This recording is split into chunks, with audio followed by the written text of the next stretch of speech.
A ground zero in this recession, it's the shopping mall. Do I feel scared? Yeah. Even before real trouble began elsewhere, economists were saying the mall is dead. They were the ultimate shopper's paradise, the cornerstone of every suburb. Now the bloom is off those retail roses. This is where I spent my childhood, and now it's gone to rack and ruin. Like ghost towns in the Old West, plazas are empty and echoing now. But are mall developers crying in their fountains? Not a bit of it. Is that great or what? They're packing up their dream palaces and heading east. Shopping malls want more and more consumers. I'm Anne-Marie McDonald. On this Doc Zone, a trip inside monuments to conspicuous consumption. Malls are us.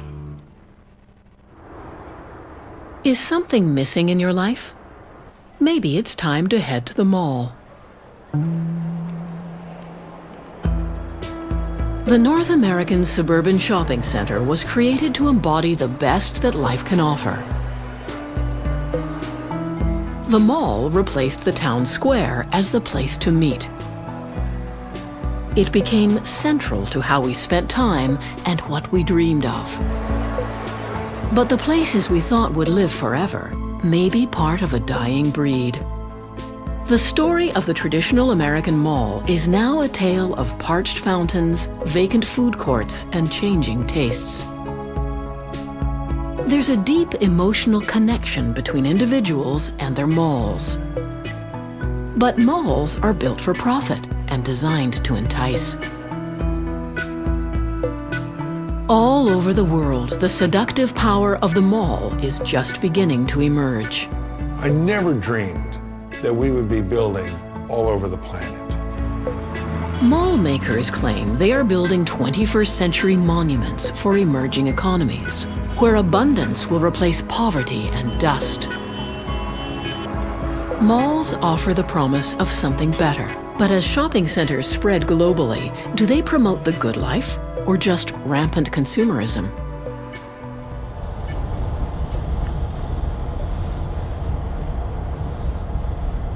Entrepreneur Ruben Stahl is traveling to the site of his future mega mall, a 331-acre patch of forest he wants to transform into an environmentally themed retail park. Religion, heritage. I pray every morning. Really, I do the whole ritual. Today in North America, in spite of our collective devotion to shopping, it takes almost religious zeal to get a new shopping center off the ground. Ruben's project is no fly-by-night idea. A veteran of the mall business, he's been dreaming of this venture for the last 17 years. The malling of America is all malled out. This is the last piece of land. Now, is that dramatic? You're going to see that on the freeway where we exist. Potential investors are nervous about the scheme, and for good reason. Traffic at malls is falling off as soaring food and fuel costs, combined with sinking stock markets, are cutting into the purchasing power of consumers everywhere. Many are buying closer to home or looking for bargains online. In the US, the number of store bankruptcies is climbing off the charts. In 2005, only 5 malls were built in America. In 2007, there was just 1. Headwinds from the US are sending dark clouds over Canadian consumers and retailers alike. Consumer confidence is at its lowest point since 1995. Anyways, we'll see what happens. Okay? No surprise there's less money for shopping in malls. Ruben wasn't always swimming against the tide. He made his reputation in the booming 80s as creative genius behind one of the largest malls in the world, the West Edmonton Mall, where shopping and spectacle combine for fun and profit. Think of the magnitude of 111 eateries in a mall. 836 stores. 836 stores at one mall. It's unheard of.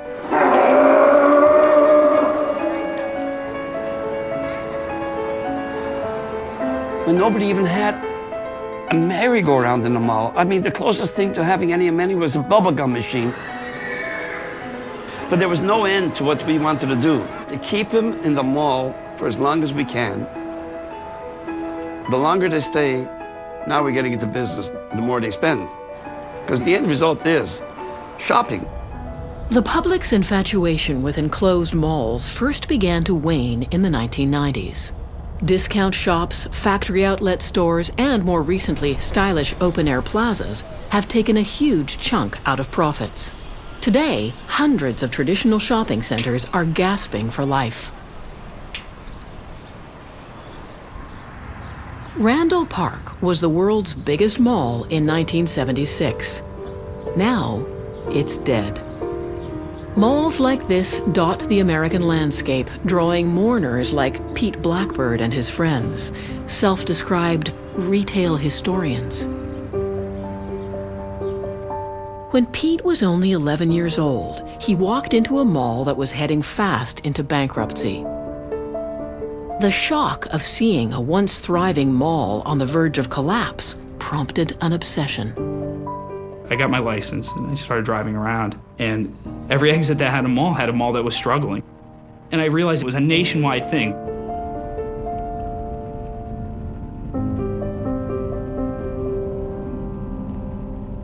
When you first get there, there's this once powerful structure, and you're standing there and you feel this big, and I think that's the way you were supposed to feel when it was working, and you still feel that way.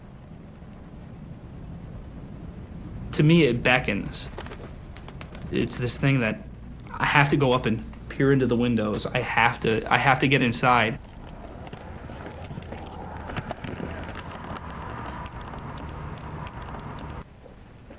In 1999, Pete and his friend Brian Florence launched the website deadmalls.com, sharing their photos and observations. It wasn't long before they were inundated with emails and photos from hundreds of others throughout North America, all wanting to commiserate about dying malls. The traditional mall was once part of the American dream, where community, comfort, and capitalism could come together, all under one roof. We're in suburban Minneapolis at the Garden Court of the Southdale Regional Shopping Center. Here, springtime is perpetual because the center has year-round air conditioning and because its contemporary version of the Old Town Square is covered by a roof.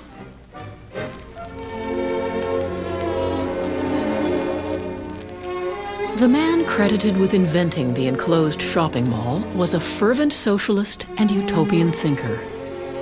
Victor Gruen, an architect and refugee from Nazi-occupied Austria, missed the cafes and boulevards of his beloved Europe.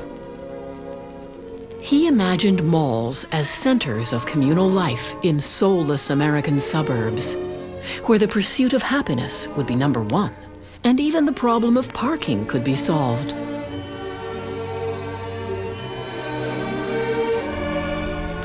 Malls were like magnets, and soon became America's most popular and profitable suburban destination.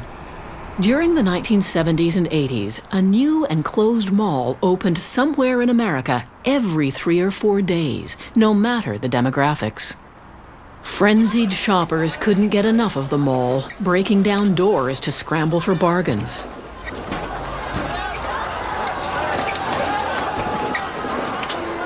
It was enough to give filmmaker George Romero nightmares.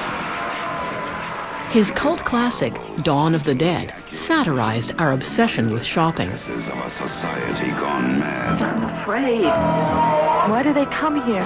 Some kind of instinct, memory, what they used to do. This was an important place in their lives.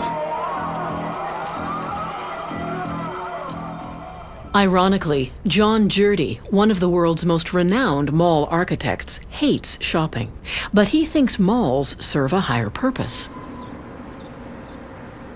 America, strangely, is a very lonely place. Look up and down the streets. There's nobody there. I grew up as a very lonely kid.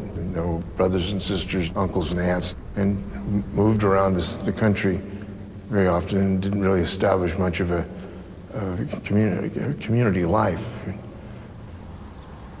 from that loneliness, and my interest in architecture. And I said, well, I want to do something for lonely people. So I said, I'll go do shopping centers. After conquering the suburbs, Jurdy set his sights on America's dying downtowns. He believed the mall could work its magic by drawing people back to blighted inner cities. These malls are more like a park. You come, you know, you can bring the kids and you're still in the sun and... Yeah. I'll travel for a good store.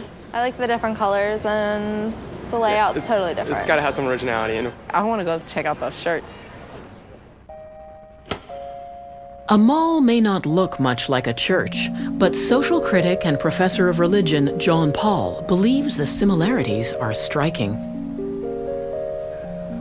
Malls pick up vestiges of religious symbolism.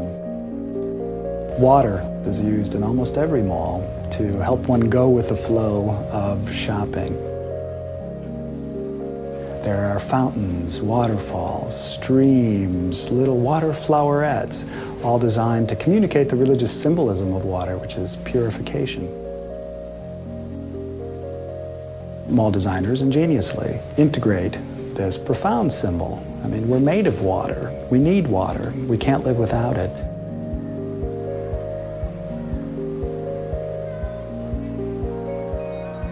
Same thing's true of the way light gets used in shopping malls. Light is energy. And so at the center of most malls, there will be a skylight that has really bright, intense light that communicates that this is some special place that's set apart. They tend to have high ceilings in ways that evoke the experience of many churches that make people feel small.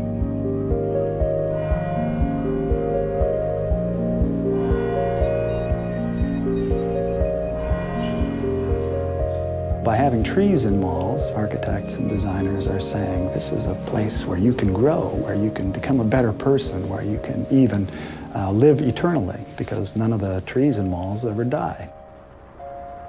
So the promise is that we can be safe, we can gain a sense of transcendence beyond our fragility. But at some point you have to ask, where are the limits to that? And is life really abundant at a deep level if we're just accumulating stuff? Malls hold out the promise of a safe, secure environment, but there are tight controls. In most malls, like this one in Paris, not everyone is welcome. Annule. Oui, allez-y. 101 pour 103. S'il peut nettoyer les tags, hein, il faut qu'il les nettoie. S'il ne les nettoie pas, on appelle la police directe. Hein. Ok. Bon. Allô. Remonte par là. Allez. Remonte. Qui ça? Remonte.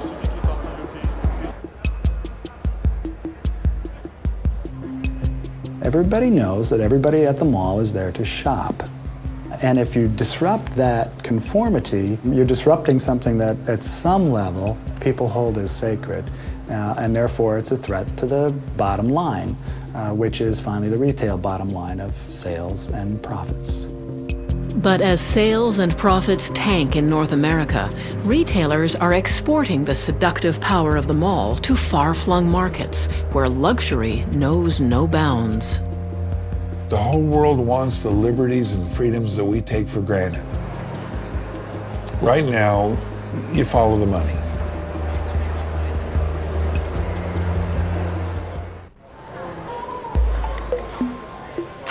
From the Middle East to Eastern Europe and Asia, the shopping mall is booming.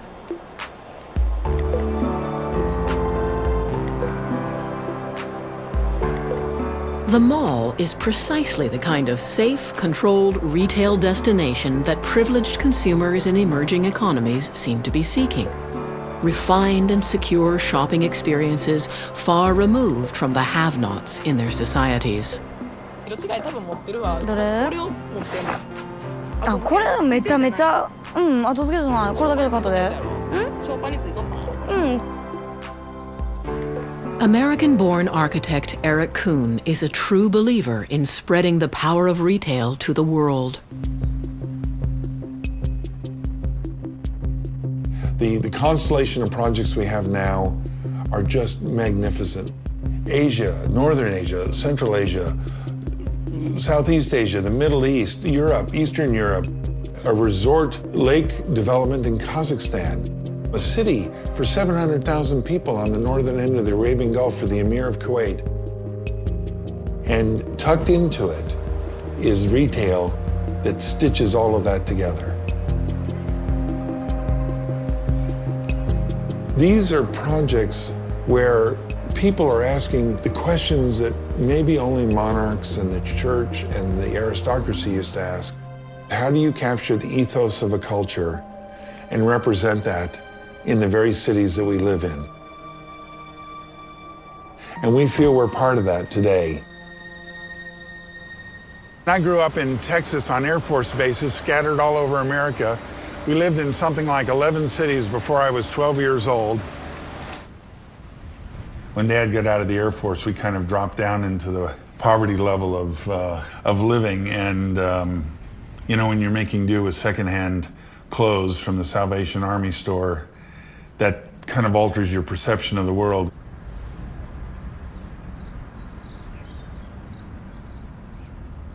And now I'm working with some of the most powerful men and women in the world.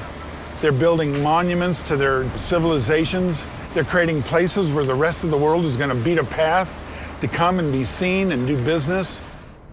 Kuhn's reputation as a designer of mega projects was built on the colossal success of his first mall, Bluewater.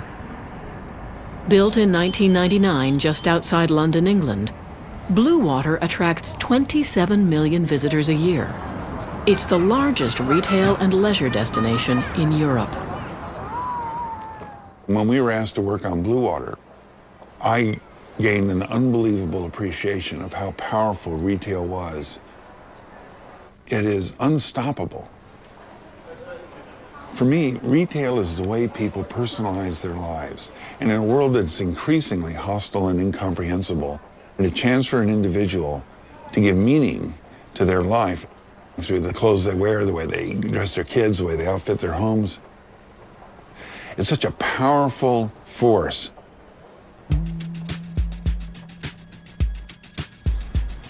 Kuhn took what he learned at Bluewater and brought it to Dubai, an entire city devoted to tourism, leisure, and the luxury shopper. The luxury customers have such an elevated and enlightened sense of the world as a place to visit and a place to shop. And what impressed us just in the decade we've been working here is how Dubai continues to service that super elite shopper and premium brand. Paul Gaultier, we had Christian Lacroix, we had Christian Dior, and we had Fendi. Brilliant. In the haute couture kind of like, So this all add, of course, like, to the reputation of Dubai as attracting like world-class luxury events.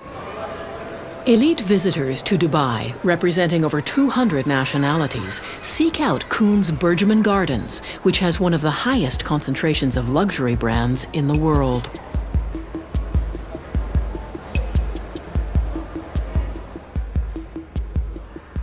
جمعة الماضي معلم الصبح قمت بكير صحبت لك على برجمان شو بدي اعمل نهار الاوف يعني اخذت فنجان قهوه الصبح كانت مرتي بعد عندها شغل قلت لها الحقيني الظهر اخذت فنجان قهوه لهيك رواق ما في حدا خلصت لقيت لي طلعنا غدينا فوق بالفود كورت بالجابينجو واخذنا البنت لعبناها شوي بالفود كورت على الاخر كمان كملنا هيك شويه شوبينج معلم طلعت بالساعه لقيتها 5 6 خلص النهار دورت رحت على البيت وقعدت ريلاكس شوي تي في يعني خلص النهار ما حسيت ومبسوط تسليت كل شيء يعني عن جد نعمه من عند ربنا انه في مولات جامعه كل شيء يعني. Dubai, there are more than 200 different nationalities. One time somebody asked me, what is the profile of your customer? I said, the only profile of my customer is a deep pocket, and a good taste, of good shopping, Such success has landed Kuhn an even more ambitious contract. The new Dubai International Financial Center, a retail office and leisure mixed-use project, will be larger than 370 football fields stitched together. You can see the scale of this project, and all of the future of Dubai is on an axis with the mall and the arcades that we're planning. This is the biggest experiment in the world today when it comes to retail, because it's all connected under one roof. Each one of 20 buildings is currently slated to be built here over the next 3 years that'll create a population, a working population here of nearly 60,000 people a day. But what stitches it into one cohesive whole is a collection of over 1 million square feet of retail and restaurants, cafes and service bureaus that make this a fully integrated city center. Normally, such vast retail developments would evolve over decades, but here they seem to appear almost overnight. A ready supply of cheap migrant construction workers from all over Southeast Asia is fueling an unprecedented building boom. There's a great incentive for developers when the average construction wage is only 45 cents an hour. And when commercial developers foot the bill for urban renewal, the public purse is spared. I just am in disbelief that we have this opportunity. I can't believe it. Do you ever feel scared? Scared, my God. Do I feel scared? Yeah. You can't do new things without fear being part of the mix. You know, I mean, Einstein made that famous comment that if we knew what we were doing, we wouldn't call it research. This is just continuing a tradition of aggressive belief and passionate belief about the future that Dubai, in our time, has picked up that baton and carrying it. And it'll pass the baton to Kazakhstan, which is next, and then on to India, and then on to China. This is going to continue to go forever and ever.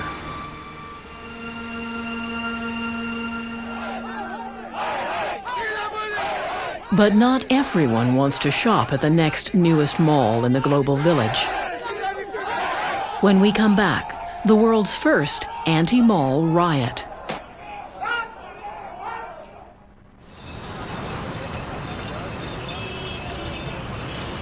Thousands of miles from the mall's birthplace in America, the shopping center is finding a new home. Only 10 years ago, India had no malls. But relaxed trade barriers have cleared the way for multinational brands to set up their stalls. Shopping centers are being created at a pace unmatched anywhere, anytime in history. All in pursuit of a new generation of shopping devotees. In homes and shops across India, a great debate about malls has been unleashed, often pitting young people's values against those of their parents. Matter is, I'm not criticizing the mall. I'm not saying you don't come to malls. You come to malls, it's a nice place. But you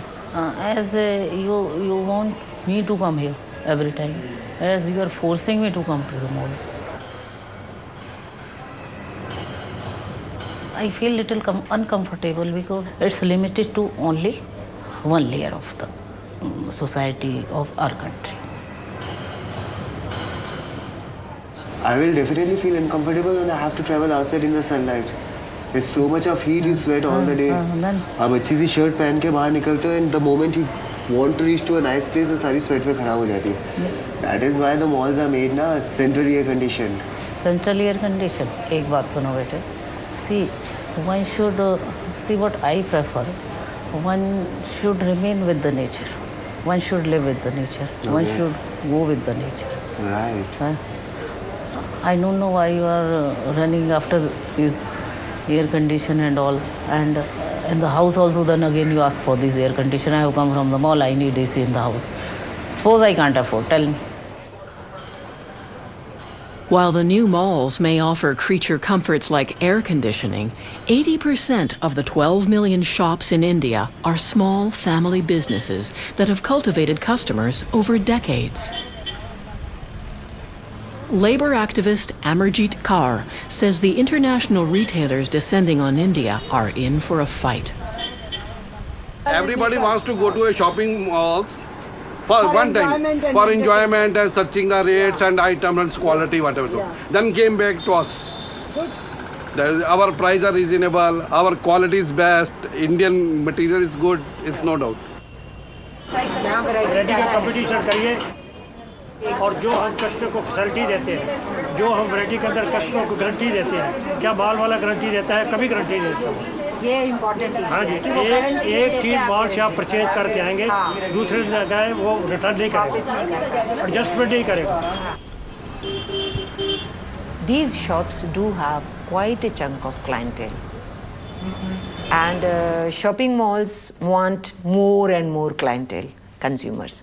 So they think that these shops must go. Otherwise, why they are having shopping mall? They are having shopping mall for more profits, more incomes. In 2006, government officials in New Delhi began a campaign to close down 40,000 traditional businesses. They claimed these shops were illegal and at the root of urban chaos. But most of these shops were established 30, 40, or even 50 years ago, providing generations with jobs and stability.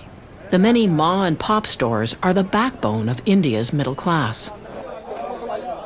Over several months, 13,000 shops were padlocked or demolished, though most had dutifully paid taxes for generations. We are not this Western culture, we cannot tolerate it. This is Western style.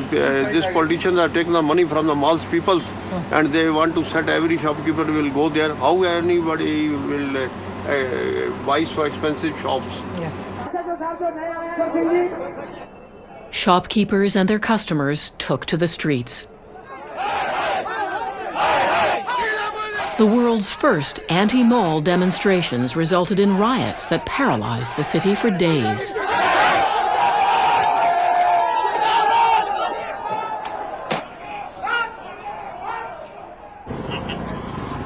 Our wives, our children came on the road. We have agitated it. And we confronted with we the police confronted also. with them. We will not tolerate this. This is bloody gundagardi. They are not doing justice with the middle class people. Yes. They want to close all these shops. They are making only money. By many countries, shopping mall culture is just a way of life. But in my country, it's in contrast a very fast process of pauperization, of not only poor becoming more poor, but of middle class going down the drain.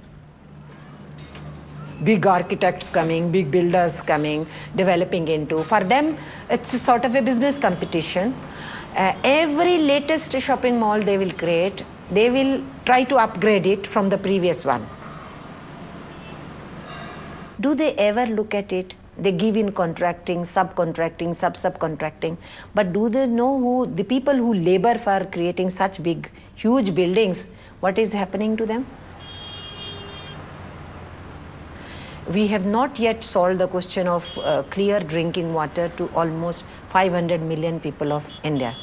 We are yet to solve our problem for about 570 million people to give them sanitation. Amarjit says mall development harms both shopkeepers and laborers and wants shopkeepers to lead the resistance.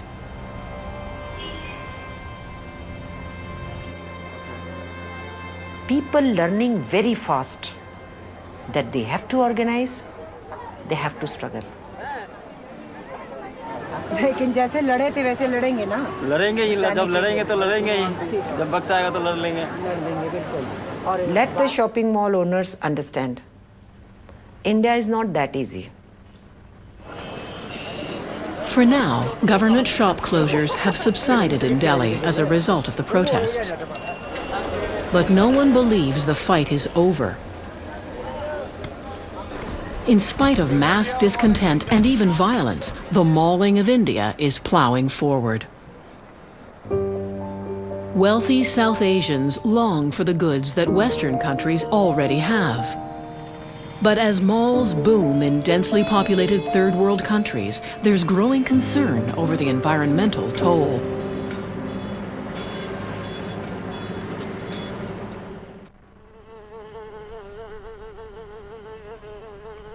For environmentalist Vikram Soni, mall culture represents an enormous threat to India's fragile ecosystem. You know, when you talk in India, there's a sort of idiomatic way of saying that, you know, this place used to be so uncivilized, there was nothing but jungle here. But now there's no jungle left in the country. You know, you can create waterfalls, you can create, you know, atriums, you can create a lot of things in the mall, but everybody knows that this is artificial, right? And sooner or later, it's going to catch up with you. The Delhi Ridge Wilderness Preserve provides green space and renewable fresh water to the overpopulated and congested city. It will soon be home to Delhi's newest luxury mall. In spite of countless government assessments advocating total protection of the Delhi Ridge and protests from environmental activists, construction of the new mall will continue. Not only will a pristine water source be threatened, the new retail complex will itself consume vast amounts of water.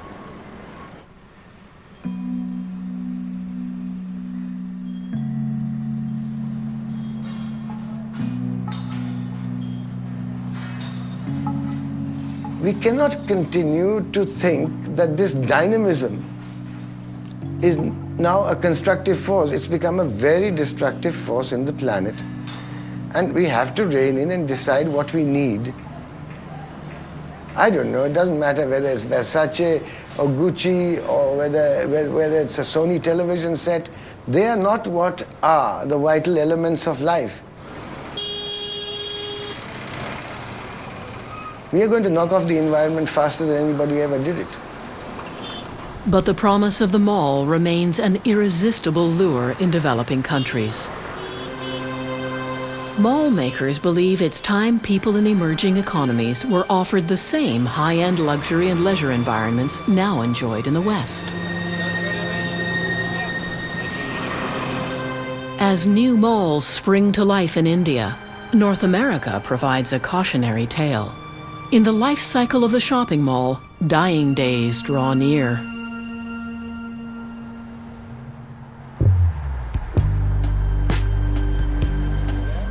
Not that long ago, malls embodied middle-class aspirations of security and continuous prosperity. Dying malls are reminders that once thriving communities can fail, even in a single generation. John Hollick, an accountant from Ohio, writes a eulogy for the mall he grew up with. Rolling Acres, a once hopping, state-of-the-art 70s mall, now falling into bankruptcy. It's like losing a piece of himself. Rolling Acres opened August 6, 1975, with Sears and 21 other stores as a perfect example of mid-70s mall design. At the center was the Court of the 12 Trees, with its unique stainless steel and orange tile fountain surrounded by 12 Indian laurel trees. The mall was absolutely filled with natural light, from giant skylights and those soaring ceilings throughout. Wow. To a poor 11-year-old kid growing up in the depressed industrial town of Barberton, this was like a fantasy world. The feelings that people had towards these malls were almost universal. They would say, my mall is dying, and this is where I spent my childhood, and now it's gone to rack and ruin. Our parents had downtowns that they went, and that's a place that they were able to express themselves and decide who they wanted to be. And for us, it was the mall.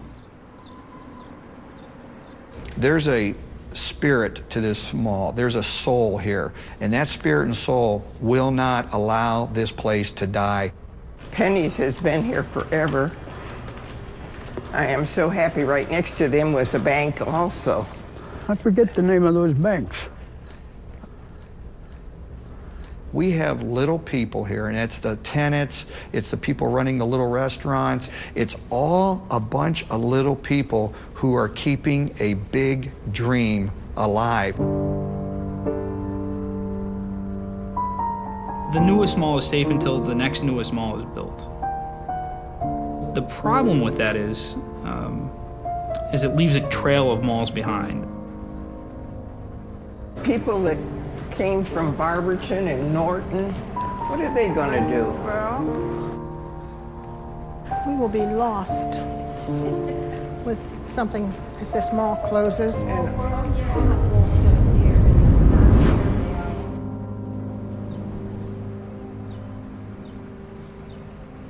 As mall rats mourn the passing of their malls and the failed promise of better times, can anyone save the North American Mall?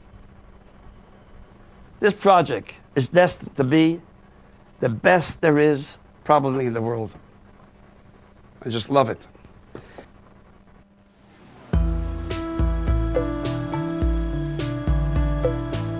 Is there any way to breathe new life into the North American Mall? Canadian mall maker Ruben Stahl thinks he's found the answer. Combine shopping with going green. 30 years after creating the West Edmonton Mall, Ruben Stahl is set to launch his newest creation, the largest environmentally themed retail project in the world. 14 million feet, 331 acres. It's the first environmentally sensitive project, not only in North America, probably the world of this magnitude. Ruben has faith that the mega mall will be a draw for millions of people. Big spenders seeking serenity in an eco-friendly spa and shopping paradise. Green. In other words, it's green. Lac Mirabel describes itself as a state-of-the-art retail shopping complex constructed in harmony with its surroundings. The land is considered environmentally sensitive, and it's taken years for Ruben and his partners to satisfy stringent development requirements. If you're building something great, there are always obstacles, you know? Nothing happens overnight. Obstacles were wetlands, which are, you know, government very sensitive to wetlands today, and we had to work around it. Right now, Ruben's dream looks more like a clear cut. But if you're gonna dream, you might as well dream big. They were ready to stop this mall. But what we did is we kept the wetlands, worked around it, and made things that are just incredible. What you see here are 2.5 to 3 kilometer trout streams. These are all man-made, by the way, that go through all the area down into this lake where they spawn. It was starting with 20,000 trout. The people living here can actually go to their condo, put a rod into and catch a trout and come home and eat it. So now we had to go and find people who can actually design and build these streams, get the algae out and toxic waste out and to maintain them. These are all man-made, by the way. And if you're going to bring the great outdoors indoors, there's no better place to go for inspiration than America's largest sporting goods store, Cabela's. Ruben wants to lure the hugely popular American retailer to his mall.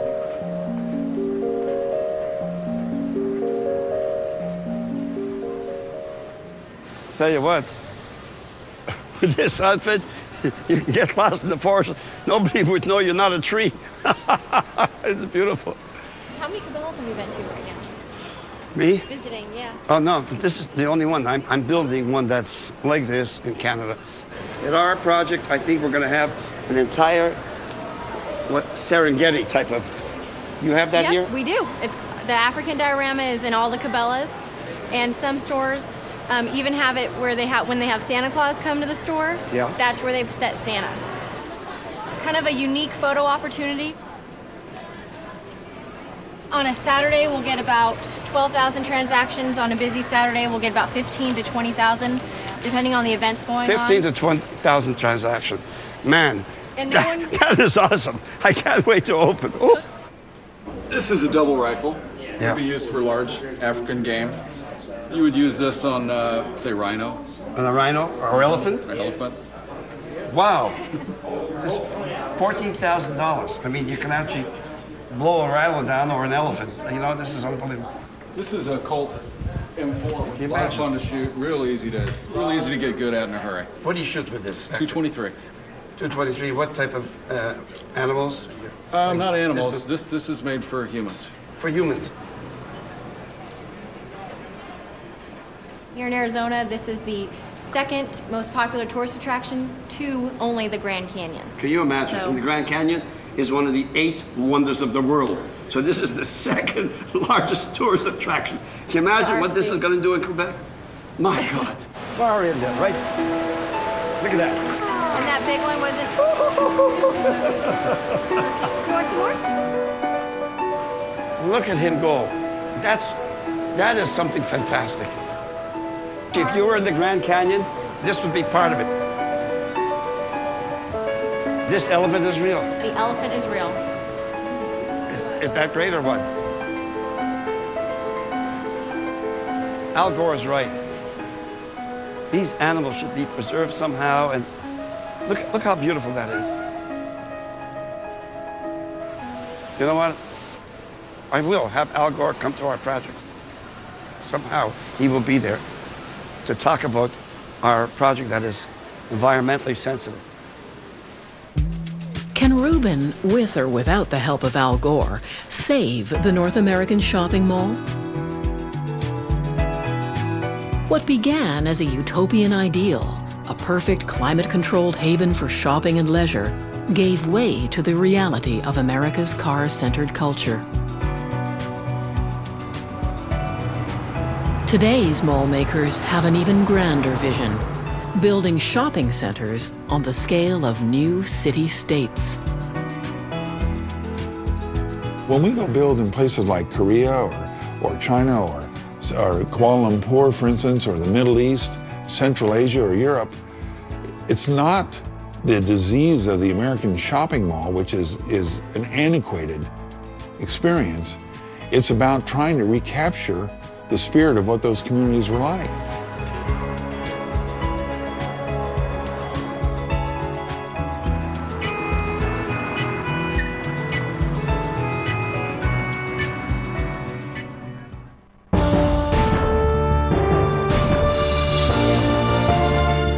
Come on, man! He walks the walk. Even when I try to do a porn star walk, I still look like a leprechaun. He talks the talk. Perhaps I'm telling you too much, am I? And this fall, he's got a brand new series on CBC. There seems to be a connection here, right? So we're bringing you some of his classics, you know, to get you in the mood. Why, thank you. Ron James, Quest for the West, Friday at 8 on CBC.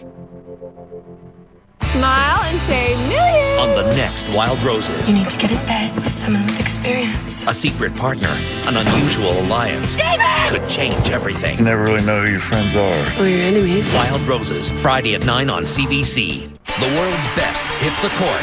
CBC serves up exclusive championship coverage of Canada's premier tennis event from Toronto. Rogers Cup on CBC. Women's semifinals. Saturday at 3 p.m. Eastern. Another Doc Zone starts now on CBC.